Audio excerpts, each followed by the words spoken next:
This podcast is brought to you through support from our partner, the Calliopeia Foundation.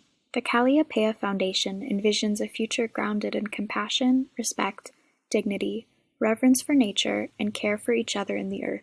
To learn more, visit calliopeia.org. Hello and welcome to For the Wild podcast. I'm Ayana Young. Economic disruption is how you get the attention of people in power. You know, they feel pressure. If the police are stretched economically, if the businesses in central London are stretched economically, that is when the people in power are going to be really pressured and they're going to feel like they have to respond. Today we are speaking with three representatives from Extinction Rebellion: Liam Geary Baulch, Jasmine Salter, and Linda Doyle. Liam is an artist and activist who helped launch Extinction Rebellion and has worked to create national actions with them since September 2018, and previously with Stop Killing Londoners, one of Rising Up's earlier campaigns on air pollution. Jasmine is one of the regenerative culture coordinators with a focus on action well-being and has helped build the support networks throughout Extinction Rebellion's actions. Previously studied architecture at Glasgow School of Art and left to become involved in climate activism, joining Extinction Rebellion during the November Rebellion weeks. Linda is one of the coordinators of Extinction Rebellion's UK National Citizens Assembly team. She completed a research master's in social psychology and decision-making at Tilburg University, Netherlands. So welcome, the three of you. This is so wonderful to be speaking with you, and definitely all the fluttering memories of Occupy are swirling in my heart and mind right now, and it feels so energizing to be speaking with you all. So to begin with, I want to start with a pretty direct question, and that being Extinction Rebellion has three main demands that center the movement. So I'd like if you could share what these demands are and why you have collectively decided that these three are to be the utmost of importance. Yeah, hi. So our three demands are that the government tell the truth so that they really take on board the fact that we are now in a climate and ecological emergency. But we've actually expanded that demand, not just to the government, but also to the media and to the school systems, so that they are also telling the truth, informing the general public through education and through the media. And then the second demand is that they act now on that emergency, that they really take drastic action because we're in this emergency. And the third demand is actually that they set up a citizens' assembly, which is a more direct democratic way to deal with the problem that gets past all of the party politics and the fact of politicians trying to get re-elected rather than trying to look after our planet for future generations. It's really amazing that since the April International Rebellion, the UK Parliament has actually declared a climate and environment emergency. So that's been a small win for our movement. And we've seen media outlets really start to change. But we do need the government to officially declare a climate emergency still. And there's more that can be done around telling the truth. And I think Jasmine was going to talk a little bit about demand 2 more. Yeah, demand 2, I want to speak to a little bit because it was updated again as well. That's something that since I joined has been changed, and it's been changed to include government must act now to halt biodiversity loss and reduce greenhouse gas emissions to net zero by 2025. Yeah, I just wanted to speak to the kind of really, really important inclusion of the biodiversity loss being an issue that's kind of obviously we've been aware of for a really long time, but this debate and this talk always tends to center around climate change and climate issues, when actually with the report that came out a few weeks ago, biodiversity loss is like huge as well, and needs to focus as well. And so I'll just say a little bit about the third demand, which is that the government create a citizens' assembly on the climate and ecological emergency. So this is a really important demand because Extinction Rebellion don't claim to have all of the answers. We want the UK public to have a chance to respond to how we're going to take this radical change to adapt to this crisis that we're currently faced with. And that's really important because we've seen what's happened in other countries with governments trying to impose carbon taxes, for example, and it's just not, it doesn't sit well with the public. So we think this is a really good way to ensure that the public are on board with the changes that will have to be made, and gives them a chance to come up with, you know, their own ideas and to deliberate, to discuss, and ensure that all of their interests of everybody across the whole spectrum of society within the UK public, that their views are being represented. I've absolutely seen a huge shift in the media in the last few months, especially with talks around climate emergency, climate change, ice melt, just a global reckoning with extinction, biodiversity loss. I'm actually quite shocked, and I don't know if I'm excited by it. It kind of feels like a moment of truth-telling, of course, not full truths. I think it's a lot of quarter truths, half truths, but I do think that Extinction Rebellion has been pushing the media to jump on these stories a lot more, and I'm really appreciative of that. Now, I want to talk about how Extinction Rebellion emphasizes the absolute necessity of nonviolence and acts of civil disobedience, citing an extensive body of work that proves the overall success of nonviolent movements. For example, between 1900 and 2006, research found that between state and non-state actors, 53% of nonviolent campaigns were successful versus 36% of campaigns that used violence. So I'm wondering if you could share more on why Extinction Rebellion thinks nonviolence is imperative to building climate momentum, and how does violence destroy the movements in terms of whom it encourages or discourages from joining? Yeah, so Extinction Rebellion did a lot of research into different campaigns kind of over the last 100 years and saw similar things to the trend that you described. We also noticed that for a non-violent movement to have success, they need to change the hearts and minds of the general public, but also the security services. Whereas for a violent movement to have success, they would always rely on some other state funding them with arms or armaments. And that's just really not the road we want to go down, not to mention kind of the environmental impact of the arms trade and war. Obviously, the US military being one of the biggest carbon emitters and excluded from the Paris Climate Accord. So we chose to be kind of radically nonviolent and look at many different ways of nonviolent civil disobedience and how that can pressure governments and people in power to make change by targeting, kind of trying to make economic disruption the priority of actions rather than, you know, physically being violent or even being violent in the language that we've used. We've purposely tried to not pick out individuals or blame and shame anyone.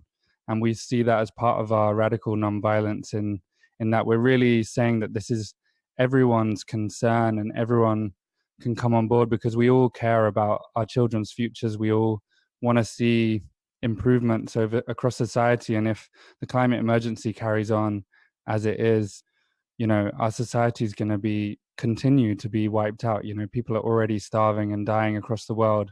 And so we want radical change now, but we know that this is everyone's concern. This isn't just a left-wing issue or an environmentalist issue. This is everyone's issue. And so by not blaming and shaming individuals, we really welcome everyone to join us and be part of this nonviolence. And rather than having a small group of trained individuals take direct action against a specific oil company, we've tried to design actions that anyone can do. So we've had mothers, grandmothers, children just sit down on the road together peacefully and wait and say, we're not going to move until something happens on this issue. And they peacefully allow themselves to be arrested if they're willing to take that risk. And those with privilege have stepped up and taken that risk.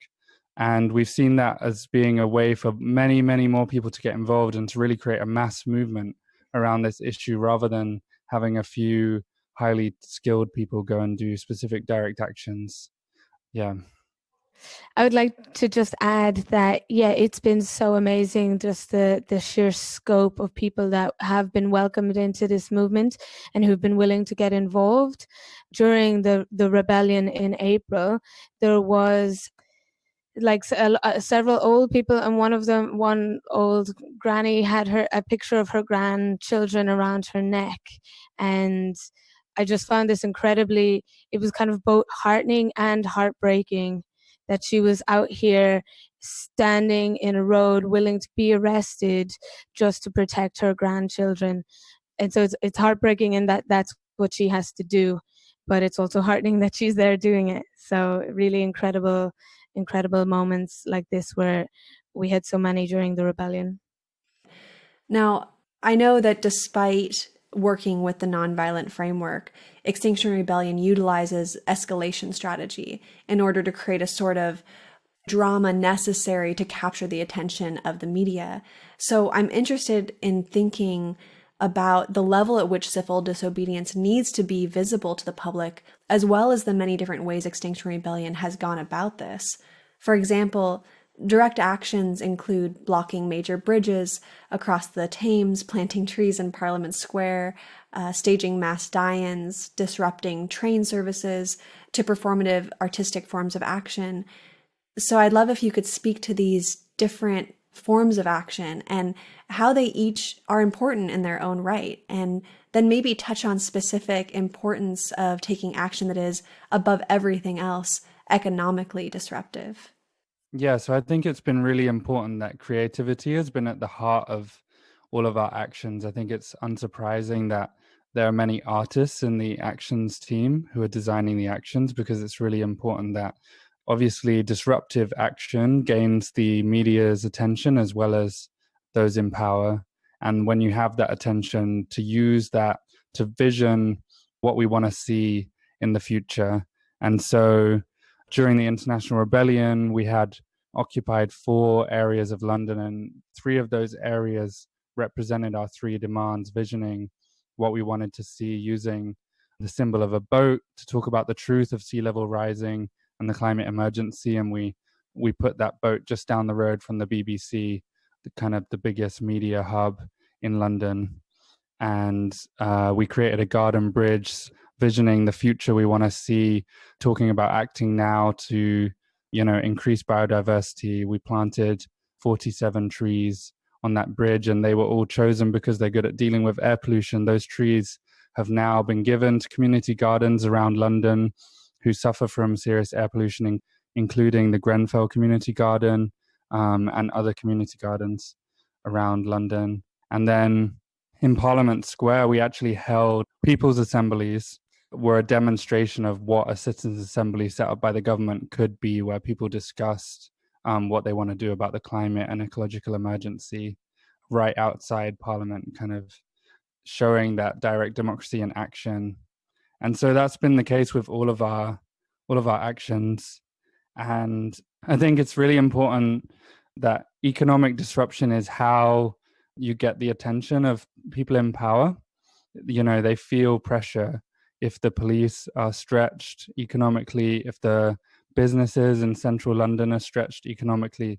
That is when the people in power are going to be really pressured, and they're going to feel like they have to respond to these demands. And by keeping up economic disruption like we did for 11 days, that really put pressure on the people in power to do something. But it was really important that we kept the creativity as part of that, as a way to make these spaces friendly, welcoming, nonviolent, but also as a way to tell our story through the media attention we were getting about what we want to see change in the world, really. I can just elaborate more on the people's assemblies that were held in Parliament Square. So we had speakers speak about new forms of democracy, new alternative economics, and international solidarity. And then after each of those, we held people's assemblies, which is a form of deliberative democracy, where you're getting people together in small groups and they're deliberating all together, and then they come up with one key idea or one key item that they want to feed back to everybody else, and then one representative from each of those smaller groups shares that with the larger group. And that was just really like so fascinating to see. People came up with like amazing ideas, and it was just really heartening to see democracy in action taking place in Parliament Square on the grass, like right outside Parliament. So that was really nice. I think we always try and design our actions so that there's levels of involvement. You know, people can show up and just take part in these people's assemblies or chanting and singing. And we had lots of artistic happenings over the week, and anyone could kind of show up and be part of that. And then if the police started to move in, people who didn't want to risk getting arrested could leave. And that was a plus of having foresights over the International Rebellion, was that people could move around between these different parts of the protest. But then it's always been really important that we've been really public that some of our rebels are willing to risk getting arrested for this cause. It's part of how we show that this is an emergency now, and people have tried everything else for the last 30 years, and now thousands of people are willing to sit in the road and risk arrest. But as you say, escalation's always been a really important part of our strategy. And so we've always had small groups of people who are willing to go further, and they're willing to risk getting arrested multiple times and actually be put in prison on remand for more serious actions, or just the fact that they've been arrested multiple times, they risk being put in prison on remand. And so there's always been a small group of people who've been doing things like that, like, for example, sitting on top of the trains and disrupting transport infrastructure. And I think, again, those people often have very personal stories. They might have grandchildren that they care about. There's lots of different reasons why those people have chosen to take that path. And it's really, for them, highlights the real drastic need for governments to take action now on this. And they're doing what they can to pressure that. And so as long as people act within our principles and values and their aims are the same as ours, people can go off and organize these autonomous actions themselves. And they have been doing so all around the UK, and now all around the world. We're seeing actions happening. Just last week in France, a place where they burn lots of recycling in a valley in France where the children can't go to school some days because it's so polluted, was shut down by Extinction Rebellion activists in France last week. And they risk a completely different kind of sentencing and arrest process from the police there, and they've chosen to take that risk. We're seeing other actions across India and in Africa and in the, North America. So yeah, people around the world are kind of organizing these autonomous actions and escalating how they see fit. Yeah, I think I'd just speak to as well the way in which it moved, with people going to kind of like get arrested at the different sites and moving between the different sites to be like, oh, they're arresting over there. Great, I'll head over and get arrested. It was something that was happening. And that all came from like the community that built up and the kind of support networks and the kind of the strength of that community. And then seeing that community go back to all of the areas all over the UK and seeing the local groups popping up and starting their own actions and doing their own things that they've thought up, and they get to do what they want to do. Go into banks and disrupt banks. Up in Ullapool, which is a tiny, tiny village, they've now got an Extinction Rebellion that block the road once a week. Things like that just popping up all over the place. And I think that, like, for me, it's the big actions are incredible to have that punch, to have that power, and they build that community. And the real joy is getting to see that community spread and pop up everywhere else as well. Absolutely. Yeah, it's so exciting. And I really had to say I honor those who are willing to get arrested at all, and especially those who are willing to take on more of that responsibility, like the people you were talking about in France. Now, I want to ask as well, what is the importance of breaking the law, and how have you navigated between causing enough of a disturbance to rupture people from psychosis while not tipping the scale over into an area in which the state solely seeks to remove you? And I'm wondering maybe if you'd like to discuss this in relation to your new publication, This Is Not a Drill, an Extinction Rebellion handbook, which will be released June 13th.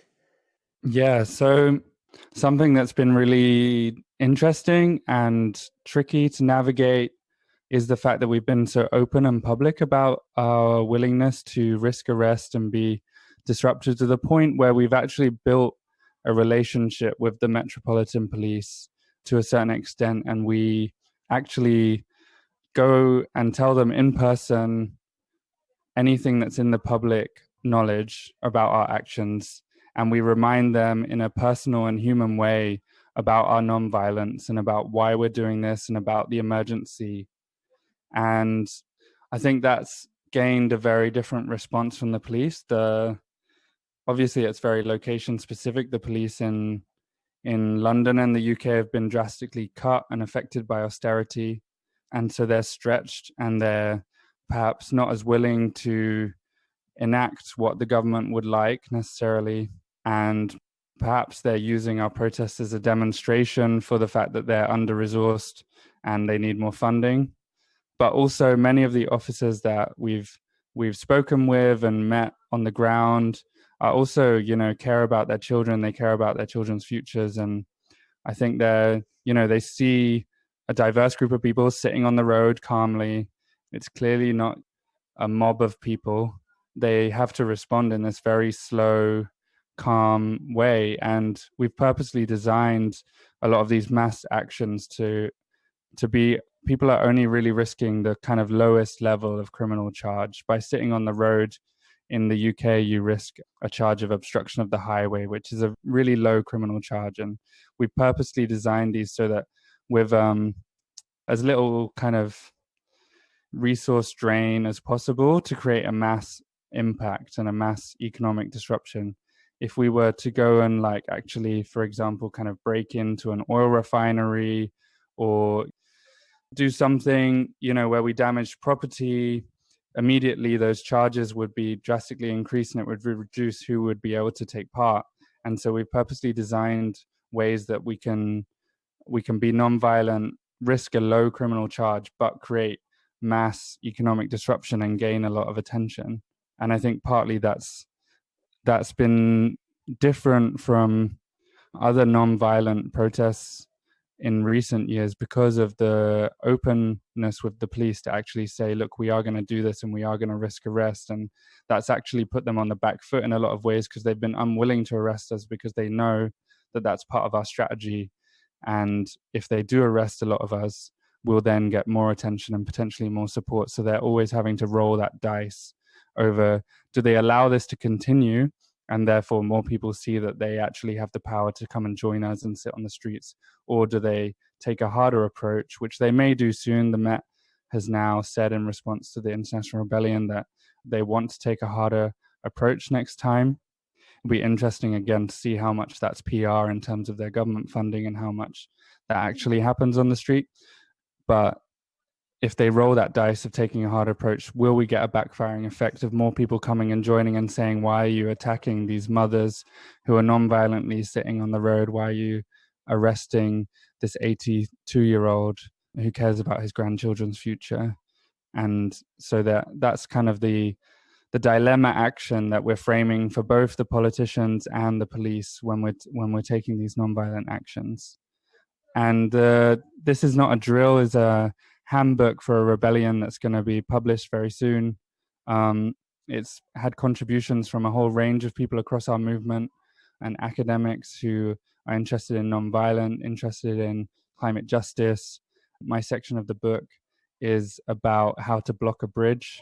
We've actually had lots of other activist groups come to us now and see that they no longer need to do an A to B march.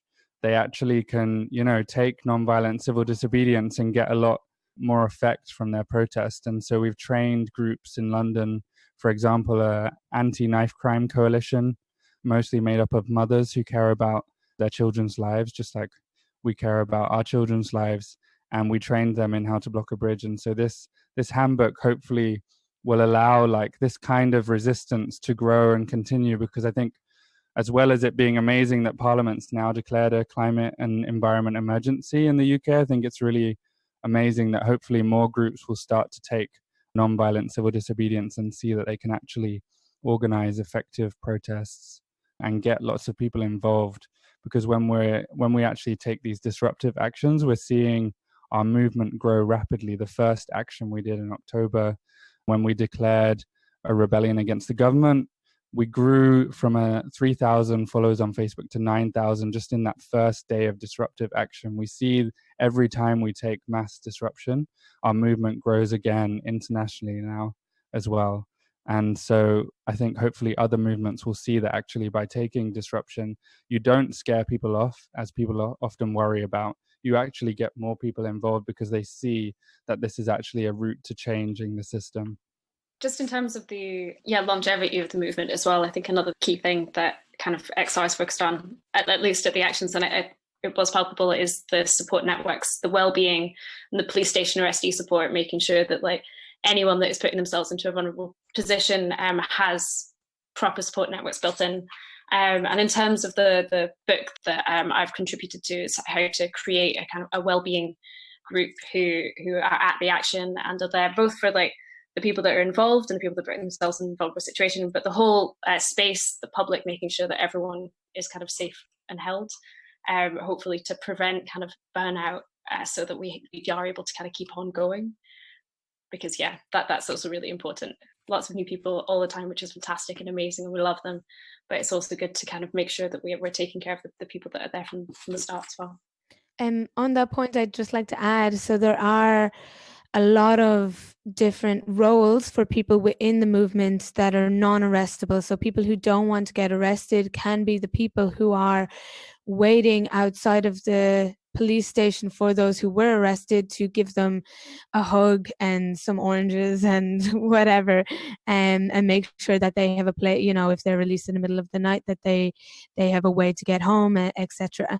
So that's just one non-arrestable role, but there are several based kind of around outreach and art and training and facilitating.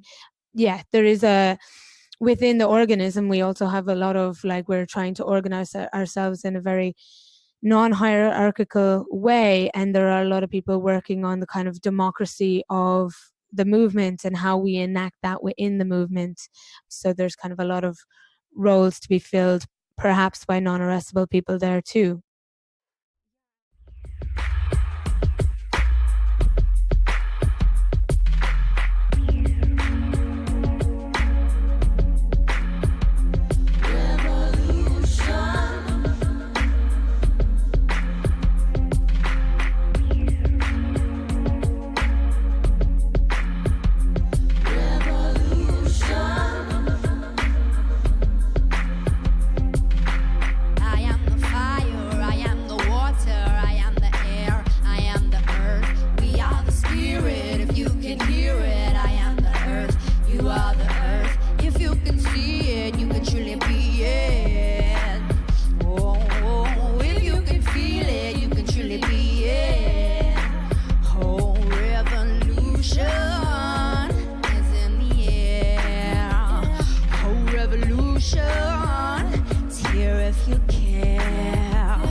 Speaking to the longevity of the movement and also the relationship with the police.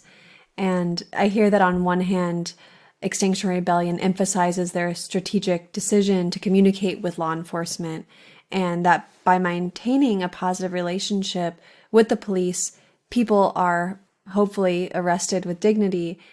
And I'm wondering if this tactic can be applied globally, or do you think it's just specific to the UK and it doesn't hurt that many of the people in Extinction Rebellion seem to be more privileged, upper class, white activist? So I guess what I'm wondering is, how would this play out in the United States?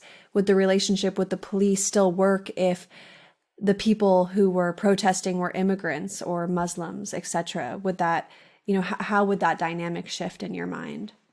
I think there is definitely a recognition that although we can be polite, the police is a historically institutionally racist thing. That is kind of, there is a recognition of that. And although we can still see every police officer as someone who will be facing the same things that we face, the institution has its issues. And I was in a meeting earlier on today where we were talking about supporting specifically anyone with an identity that may be more vulnerable to the police in if they were arrested or at an action, what support would go into that as well. But yeah, I think across the world it's very different as well. Yeah, I think every country is going to have to work out its own strategy for action, and it's really important that our international solidarity network, which is supporting groups across the world who are starting to do XR actions, is really looking to support the climate work that's already going on in that country and work out ways Extinction Rebellion can kind of just continue that and support that. And rather than, prescribing exactly how each group take action, again, countries sometimes rewrite their demands because they're in a different political situation, and the demands need to be phrased differently for their individual situation. So it needs to be worked out, for every country, but also even regionally. Police around the UK are different from force to force.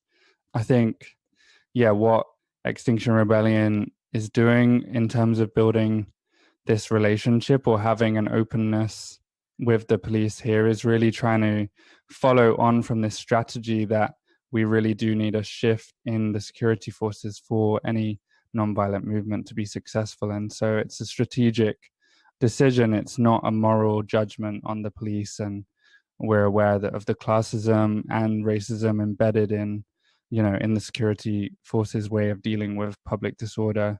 The Vice Commissioner for the Metropolitan Police just compared Extinction Rebellion to the 2011 riots in London, which were policed completely differently, and people received severe sentences for very minor crimes. And I think this is, as well as having this international solidarity group, we've now got a UK solidarity group, which is going out to communities similar to what I was describing as we did with this anti-knife crime campaign. We gave them some training on a issue that we're dealing with that they wanted to use our tactics around. We gave that training. We're offering other trainings around different things to other groups and really trying to meet different community groups where they're at and follow their lead about how they want to act on this issue or other issues, rather than prescribing a way of acting in. Now, I have a question that may seem really simple, but I know that the declaration of climate emergency in the UK does not actually legally require the government to do anything by way of policy. So I'm wondering, why is this declaration still significant to you all? Yes, so hopefully that is to come. We see this as a first step towards achieving the first demand. We have not achieved the first demand. So this is really just the beginning of trying to make the government wake up to realize the situation that we are in, realize how dire it is, and realize the urgency. And that our first demand, really, to me, it is that the government and the political sphere in the UK fully process, both cognitively and emotionally, the situation that we are in and where we are headed. So until that is done, that kind of everything else follows from that. If we get them to do that, then getting them to enact the relevant policies will follow from that, basically. So yeah, this is the climate emergency is just the first step, and even what passed in Parliament was a motion. Second of all, it needs to become a bill to be passed into law, and after that, then we need to get them to back up what they're saying by enacting the relevant policies. So it's kind of like a step-by-step process, I guess, that we want them to take the first step, and then we kind of call them out in the media perhaps and say, well, you declared an emergency, you do know what that means, don't you? Why would you just say that without acting on it?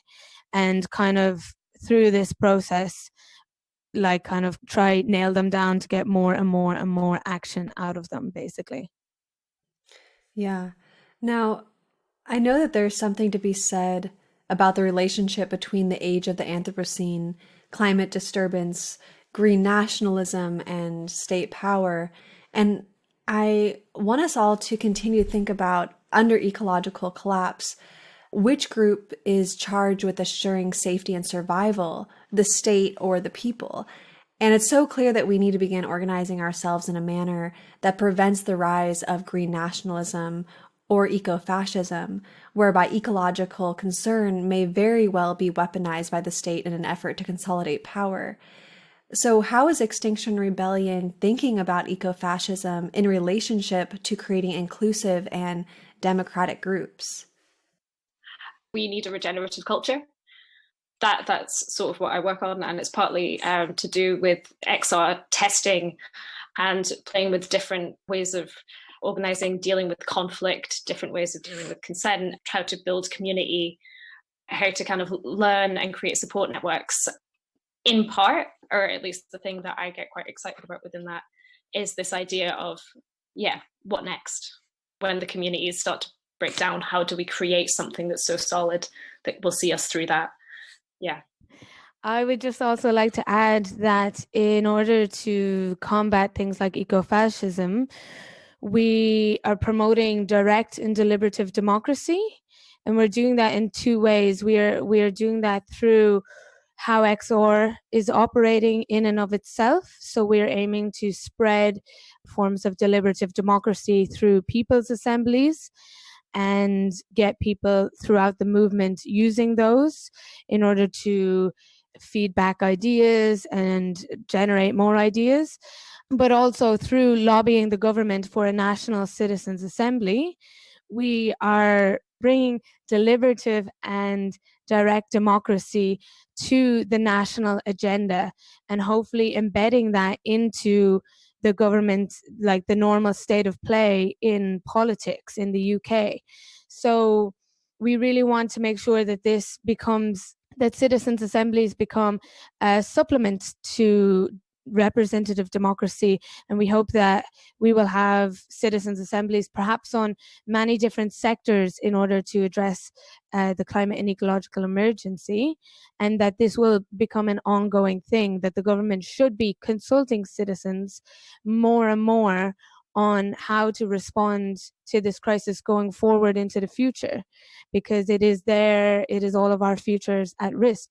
And the current system in the UK was designed 200 years ago for a world in which we didn't have the technology and the information and communication systems that we currently have. So why are we continuing to try to conduct politics with an antiquated system? Why don't we update it for the 21st century and the tools that we have at our disposal? And I think that will be a really core thing in enabling people to realize that they have the power to decide things that affect their own lives. And also, I think people have been quite apathetic because they've been so disillusioned with the current system and not feeling that they've had any power to change things. But this will give them the sense, through people's assemblies and through citizens' assemblies, give them the real feeling of their own power, that they should be deciding things for themselves. And I think that will, if we can root that and embed that and have a cultural shift towards deliberative democracy in the UK, that will be embedded into the culture. And I think that is how we will stop the rise of ecofascism and green nationalism, for example. Thank you for that. I know it's a huge question. There's a lot of talk about decarbonization and the push for green energy and other green market-based solutions to climate change. But my concern with the growing presence of these solutions and conversations is around scale at which they would need to be implemented at, and what kind of ecological repercussions that would cause. For example, in order to create electric vehicles at the scale that the European Union has advocated for, which is 200 times that of today by 2030, industry would need to mine so many resources that lithium would be exhausted in 5 years, cobalt in 8 months, copper in 5 months, and nickel in 4 months. And these figures are according to the U.S. Geological Service. And these figures don't include the toxic repercussions that come from mining. So I'm curious how Extinction Rebellion is engaging with these realities, as grim as they are, when thinking about government intervention. And can we achieve mass reductions in global carbon emissions in a just manner?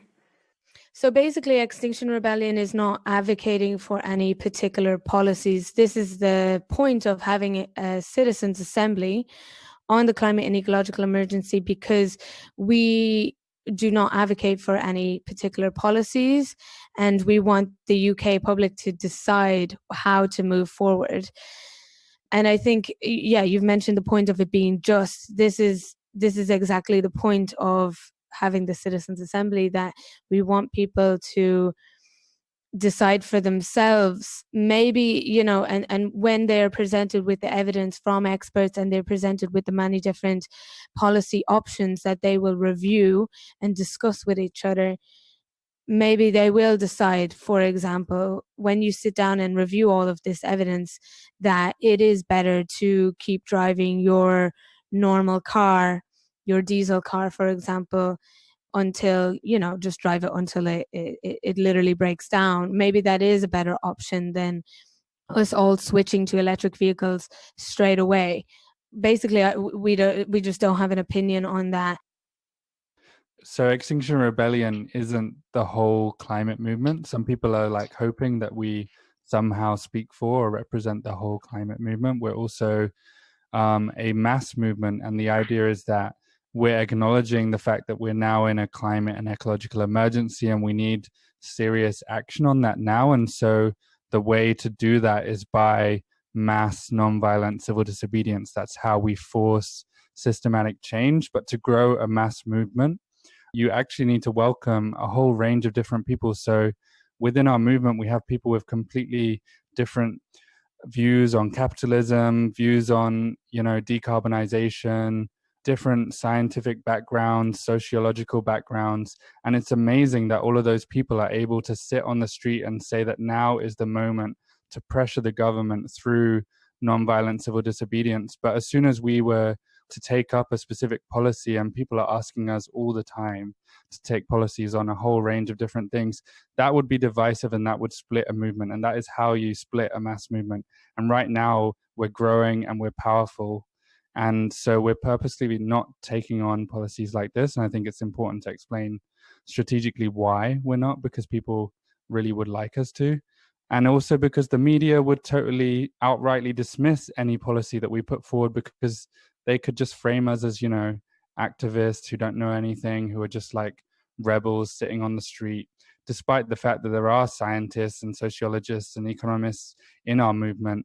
They would be so easily dismissed by putting forward any policies underneath our banner. And so we want the formation of this citizens' assembly to really put through these policies through true direct democracy that's representative of the UK public. We're not just going to leave it up to the politicians in power right now who do not represent the people in this country. We are going to continue to pressure them through this mass movement that is showing that we have power to pressure right now.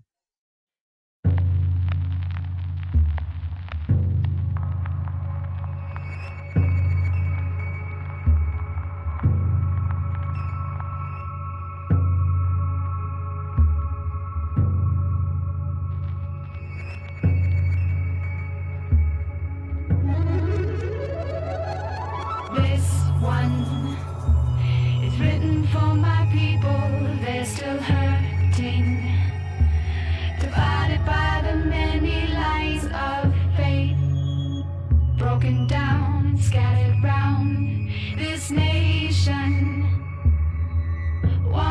to blend into one face. Still trying to recruit the dominant race. But we're not backing down. We stand strong in our homeland. We be fighting for our freedom, for the language of our children, so they can walk with their heads high today. Can't keep a red man down from helping his next man. We stand strong on our front line, defend our hearts and children. Oh, great spirit, give me back the courage of the old me. And through it, rise up and go on. Rise up and go on. So perhaps you can begin by differentiating a citizens versus a people's assembly, and then share why Extinction Rebellion thought it necessary to include this demand. How does the implementation of citizens' assemblies reduce the possible strengthening of shock doctrines, for example, where powers utilize crisis to justify ideological agendas? Or what measures are taken in the formation of citizen assemblies to ensure a diverse group is represented? Also, who is in charge of presenting information, and what sort of oversight is guaranteed? I know those are a lot of questions, but you can kind of popcorn around which ones y'all want to answer. So the difference between a citizens and a people's assembly is, well, there are several. So first of all, a citizens assembly is selected by sortition.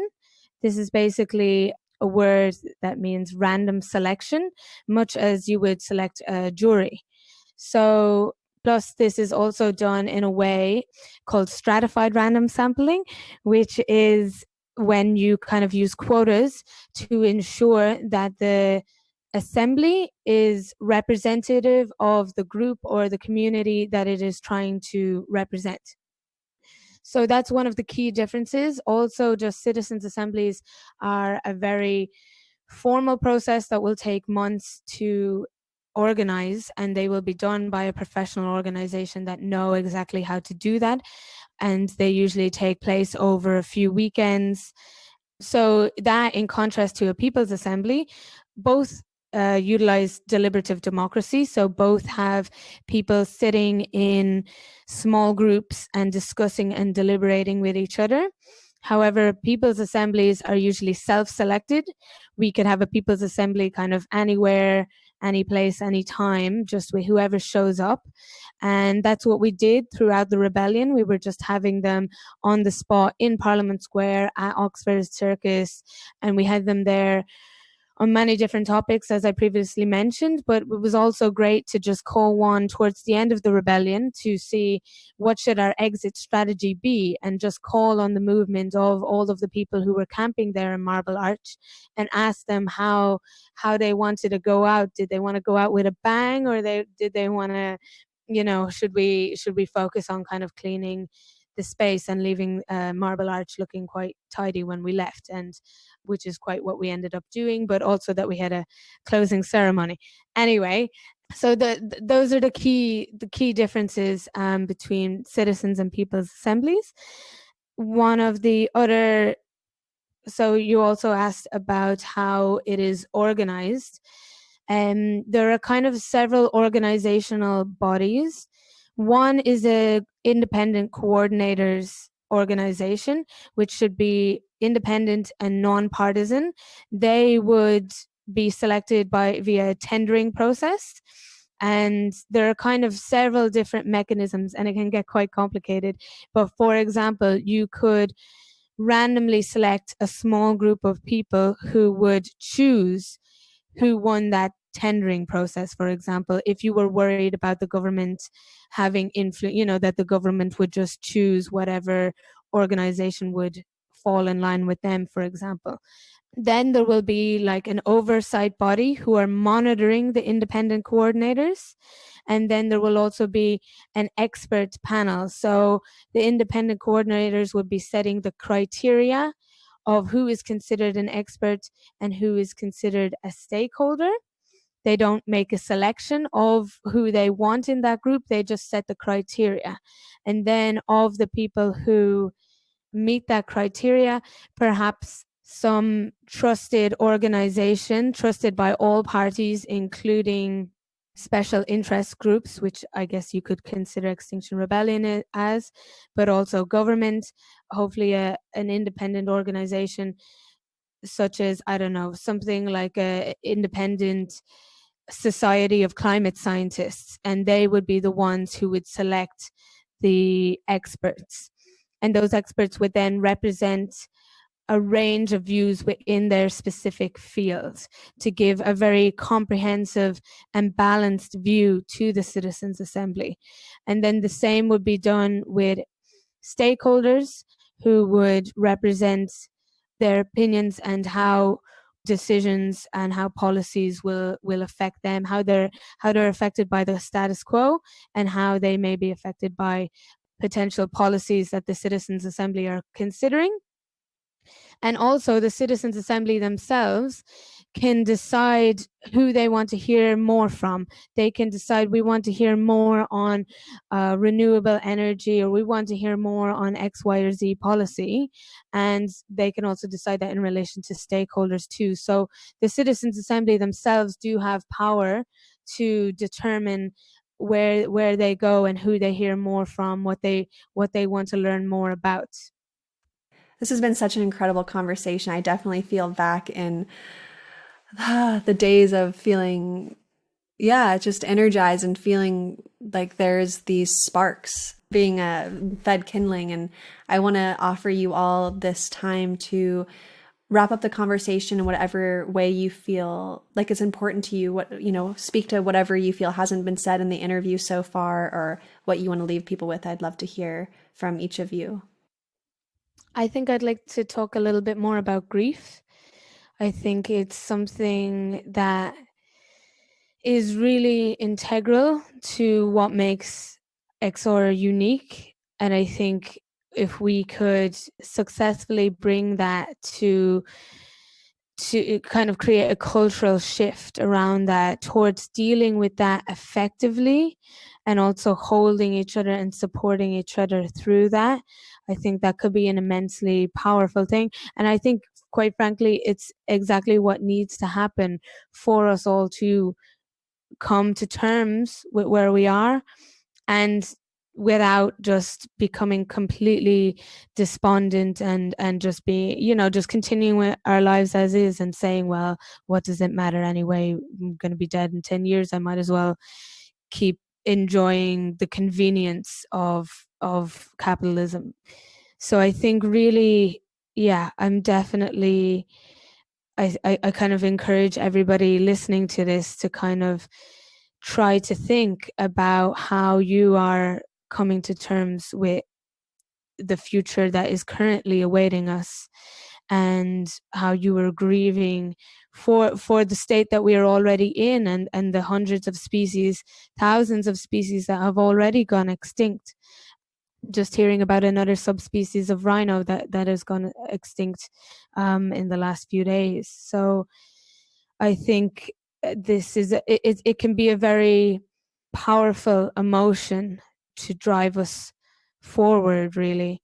I hope that people can connect to that in a way that is effective, and a way that allows them to move forward rather than disables them.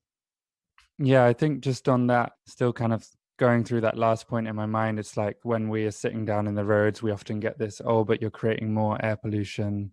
Or, some of the best emails we've had to the action team have been, you use Facebook, I thought you were completely ethical. But it's, it's like, how do we find ways to do something about this crisis? And I think the big difference from those marches is that we are, as Extinction Rebellion, willing to create economic disruption, and we're willing to take nonviolent civil disobedience and break the law.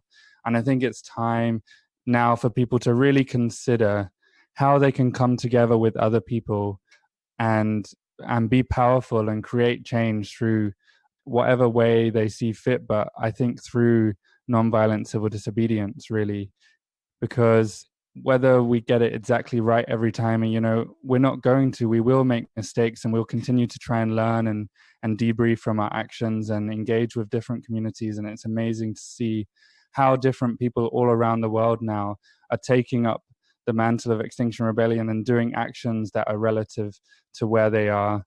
And it's just beautiful to see how different people's creativity is involved in doing that around the world. So I think it's just, let's just all reflect on how we can just do something rather than be passive now in this time of emergency.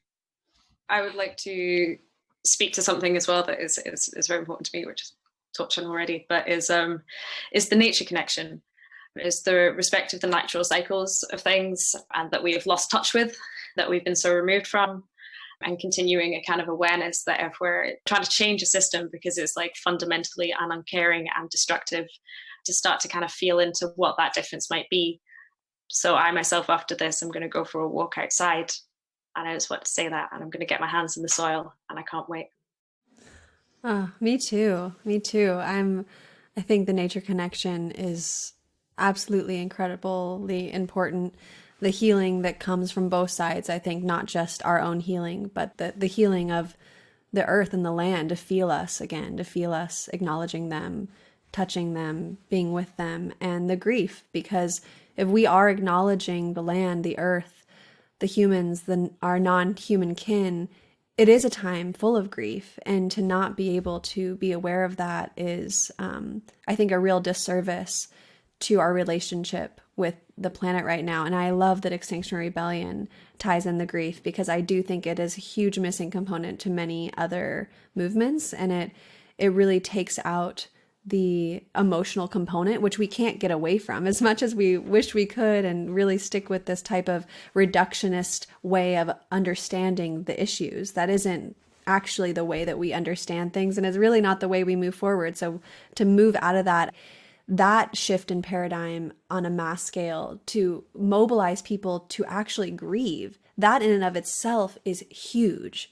So I appreciate you all so much for giving so much of your energy, your attention, your resources, your love.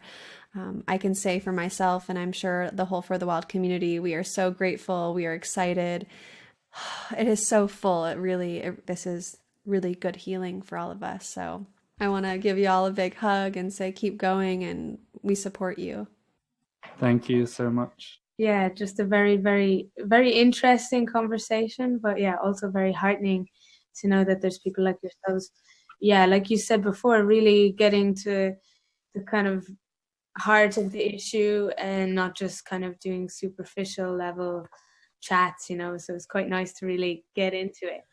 But yeah, it was really nice to talk. I'm already having ideas of actions I want to do to get back to nature and the grief. And so yeah, you were saying you get a lot from these things, but I think I've got some stuff from this as well. So definitely. I'll echo that.